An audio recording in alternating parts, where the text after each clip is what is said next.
എല്ലാവർക്കും നമസ്കാരം. ശിവപുരാണ പാരായണം 43-ാം ദിവസം. ഓം നമ ശിവായ. ശമ്പര മാഹാത്മ്യം പാരായണം തുടരുന്നു. ഉര ചെയ്തു മഹാശുദ്ധൻ പുളുന്തി ഞാൻ എന്ത് ചെയ്വൻ, ഒരേടത്തും ലഭിച്ചില്ല ചുടലഭസ്മമെൻ ബാലേ. അതുകൂടാതരുതെന്ന് മഹീപാലനരുൾ ചെയ്തു, ഗതിയെന്തു നമുക്കിങ്ങ് മുടങ്ങും നമ്മുടെ കൃത്യം. അതു കേട്ടു തെളിവോടെ പുളുന്തിതാനുര ചെയ്തു, അതുകൊണ്ടു വിഷാദിച്ചിടൊല കാന്ത മഹാത്മാവേ. ഭവനത്തെ ദഹിപ്പിച്ചിട്ടതിലെൻ്റെ ശരീരത്തെ ശിവപൂജാർത്ഥമായി കൂടെ ദഹിപ്പിപ്പാൻ തുടങ്ങുന്നേൻ. ശിവപ്രീതി നമുക്കുണ്ടാം, ശവഭസ്മം നിനക്കുണ്ടാം, ഉപേക്ഷിക്കുന്നു ഞാൻ ദേഹം തവ ഖേദം ശമിപ്പിപ്പാൻ. ശമ്പരൻ ചൊല്ലിനാനപ്പോളത് നന്നല്ലടോ ബാലേ, ശമ്പരി നിന്നുടെ ദേഹം ദഹിപ്പിച്ചിടുമോ കഷ്ടം. കബരീശോഭിത തുംഗസ്തന കുംഭദ്വയം രമ്യനിപരീസാളകം ചാരുവദനം ചഞ്ചലാപാംഗം. വിരഹം മേ സഹിച്ചിട വിപുലശ്രോണിയാളെ, നീ വിരമിച്ചിടുക ബാലേ, സാഹസം നീ തുടങ്ങല്ല. പൂർണ്ണമാം യൗവനത്തോടെ വസിക്കും നീ മരിക്കൊല്ല, പൂർണ്ണചന്ദ്രാനനെ പുത്രൻ നമുക്കു സംഭവിച്ചില്ല. കാമലീല വിലാസത്തിൽ തൃപ്തിയും ജാതമായില്ല, കാമിനി നീ ശരീരത്തെ ത്യജിക്കൊല്ല മഹാഭാഗേ. പുളുന്തി ചൊല്ലിനാലപ്പോൾ പുരുഷപുങ്കവ കാന്ത, തെളിഞ്ഞു സംവദിച്ചാലും ശിവപൂജ മുടക്കൊല്ല. ശരീരം കൊണ്ടുപകാരം ഒരിക്കൽ സംഭവിക്കുമ്പോൾ പരിരംഭാതി സൗഖ്യത്തെ സ്മരിക്ക യോഗ്യമല്ലേതും. വിചാരിച്ചാൽ മഹാകഷ്ടം ശരീരം ഘോര ദുർഗന്ധം ദുരൂഹം മൂഢനാപാത്രം മൂത്രകുംഭമലദ്വാരം. ജരാദിവ്യാധി സംഗതം മാംസപിണ്ഡമതുകൊണ്ട് പരന്മാർക്കങ്ങ് ഉപകാരം വരുന്നേരം ത്യജിക്കേണം. അധമജാതിയിൽ വന്നു ജനിക്ക കൊണ്ടൊരു പുണ്യം വിധമൊന്നു വിശേഷിച്ചു നമുക്കില്ലെന്നറിഞ്ഞാലും. പിതൃക്കൾക്കും ഗുരുക്കൾക്കും ഗതി വന്നിടുവാൻ പിന്നെ സൂതൻ്റെ സൽക്രിയ വേണം, അതുമില്ല നമുക്കിപ്പോൾ. നമുക്കും കൃത്യമെന്തുള്ളൂ, ദാനമുണ്ടോ യാഗമുണ്ടോ, ഗമിക്കും ദിക്കിനു കൂടെ പോകുവാൻ നേരുവാക്കുണ്ടോ. ഹോമമുണ്ടോ ജപമുണ്ടോ നാമസങ്കീർത്തനമുണ്ടോ, രാമനാമം ശിവനാമം ഇവ ചിന്തിക്കാറുമുണ്ടോ. എന്തുകൊണ്ട് ഗതിയുണ്ട് ചിന്തിയാതെ കഥിക്കൊല്ല, ഹന്ത ഞാൻ അഗ്നിയിൽ ദേഹം ത്യജിച്ചു ശുദ്ധയാകുന്നേൻ. ഇത്തമെല്ലാം മുര ചെയ്തു കിരാതി കൗതുകത്തോടെ, സത്വരൻ തന്നെ ഗേഹം കൊള്ളിവെച്ചു മടിയാതെ.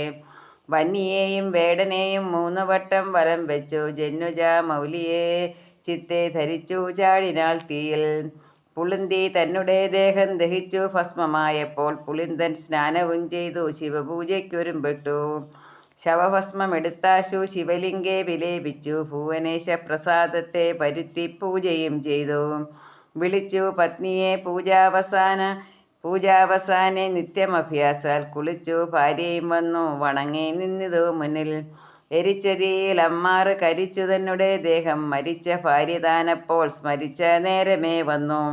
ചിരിച്ചു തീർത്ഥവും വാങ്ങി വണങ്ങി നിന്നിതു കണ്ട്, തരിച്ചു വേടനും ദേഹം പെരുത്ത സംഭ്രമത്താലെ. കനത്ത കൗതുകത്തോടെ പറഞ്ഞു വേടൻ അന്നേരം, മനസ്സിൽ ഭ്രാന്തിയോ മായാമോഹമോ സ്വപ്നമോ ഭദ്രേ. സമസ്തദഗ്ധമാ നിന്റെ മുക്തദേഹം യഥാപൂർവം നമുക്ക് കാൺമതിനിപ്പോൾ എന്തടോ ബന്ധമെൻ കാന്തേ. കരിഞ്ഞു ഭസ്മമായ ഒരു ദേഹം കാണുമാറായി പിരിഞ്ഞിതു കാണി നേരം ഞാനിരുന്നീലെന്തൊരാശ്ചര്യം. അത് കേട്ടങ്ങ് ഉര ചെയ്തു പുളുന്തി വന്ദനത്തോടെ, അതുലം വിസ്മയം കാന്ത നമുക്കേതും നിലവില്ല. വന്നിയിൽ ചാടിയ നേരം ചൂടെനിക്ക് പിടിച്ചില്ല, പിന്നെയൊന്നും പരമാർത്ഥം നമുക്കില്ല മനക്കാമ്പിൽ. ഉറങ്ങിയിട്ടുണർന്നൊരു ഭാവമിപ്പോൾ നമുക്കുള്ളിൽ, കുറഞ്ഞൊന്നുണ്ടതേയുള്ളൂ പറഞ്ഞാലാർക്കു വിശ്വാസം. ശിവലിംഗാർച്ചനത്തിൻ്റെ ഫലം തന്നെ നമുക്കിപ്പോൾ ഇവണ്ണം സംഗതി വന്നു. നമസ്തേ പാർവതി കാന്ത. ഇത്തമങ്ങു വിചാരിച്ചു വേടനും ഭാര്യയും കൂടി, ബുദ്ധിയിൽ ഭക്തിവിശ്വാസം മുഴുത്തു മേവിന നേരം. 4 പേരിന്ദ്രചൂടൻ്റെ സേവകന്മാർ വിമാനത്തിൽ ചാലവേ ചാരുവേഷന്മാർ വന്നു മന്ദസ്മിതത്തോടെ. ദമ്പതിമാരുടെ പാണി പിടിച്ചാശു വിമാനത്തിൽ ഇമ്പമോടെ കരേറ്റിക്കൊണ്ടമ്പരാന്തേ നടകൊണ്ടാർ. കിങ്കരന്മാരുടെ പാണി തൊട്ട നേരം ഇരുവർക്കും ശങ്കരൻ്റെ ദേഹത്തോടൊത്ത ദേഹം പ്രകാശിച്ചു. പാർവതീ വല്ലഭൻ തൻ്റെ പാദമൂലം പ്രവേശിച്ചു. സർവകാലം കാന്തയോടെ സുഖിച്ചു മേവിനാൻ വേടൻ എന്നതുകൊണ്ടുര ചെയ്തേൻ. ഭക്തി തന്നെ മനുഷ്യർക്കങ്ങുന്നതിക്കും സുഖത്തിനും യശസ്സിനും മൂലഹേതു. തർക്കശാസ്ത്രം പഠിച്ചാലും ശബ്ദശാസ്ത്രം ഗ്രഹിച്ചാലും കർക്കശത്വം കലർന്നുള്ള തപോമാർഗം ഗ്രഹിച്ചാലും നാമഘോഷം തുടർന്നാലും 4 വേദം പഠിച്ചാലും ആലുവെച്ചു വളർത്തലും കുളം വെട്ടി കുഴിച്ചാലും എന്തു വേഷം അണിഞ്ഞാലും ഏതു വേദം മോദിയാലും ഭക്തിയില്ലാത്തവനുണ്ടോ മുക്തിമാർഗം ലഭിക്കുന്നു. ഭക്തിതാൻ ഉത്തമം ലോകേശ ശക്തി എന്നും അറിയുന്നു. പള്ളിനായി പുലർകാലെ കുളിച്ചു ഭസ്മവും തേച്ചങ്ങ് ഉള്ളിലാരോ മനോരാജ്യം നനച്ചു. രാഗദ്വേഷാൽ കണ്ട ദേവാലയം തോറും മണ്ടി വലം ചെയ്താൽ ഉണ്ടതിന്നു ഗുണം കിഞ്ചിൽ പൂർണ്ണമാവാൻ ഭക്തി വേണം. തർപ്പണം പൂജനം ഹോമം നാമസങ്കീർത്തനം ധ്യാനം ഗർവമോടെ തുടങ്ങല്ല ഫലത്തിനും കുറവുണ്ടാം. ശ്രദ്ധയോടെ ചെയ്തുകൊണ്ടാൽ അപ്പോഴേ ശുദ്ധമാമല്ലോ. ബുദ്ധിമാന്മാർക്കതും പിന്നെ പഠിപ്പിക്കേണ്ടതില്ലല്ലോ. ദിവ്യനായ ശമ്പരൻ്റെ കഥ കേട്ടാൽ ഭവിച്ചിടും അവ്യയജ്ഞാനവും സമ്പൽ പ്രൗഢിയും മോക്ഷവും ഭദ്രം. ചൊല്ലെഴുന്ന മനക്കോട്ട മേവിടും ബലരാമൻ താൻ നല്ല സൗഭാഗ്യവാനാകും നായകൻ നാരിമാർക്കിഷ്ടൻ. മുല്ലബാണാരിയെ ചിത്തെ ചേർത്തുകൊണ്ടു വസിക്കുന്നേൻ വല്ലഭത്തോടെ അനേകം നാൾ വാണുകൊണ്ടു വിളങ്ങേണം. ശമ്പര മാഹാത്മ്യം സമാപ്തം. ഓം നമഃ ശിവായ. എല്ലാവർക്കും ശിവഭഗവാന്റെ അനുഗ്രഹം ഉണ്ടാകട്ടെ എന്ന് പ്രാർത്ഥിച്ചുകൊണ്ട് നിർത്തുന്നു. നന്ദി, നമസ്കാരം.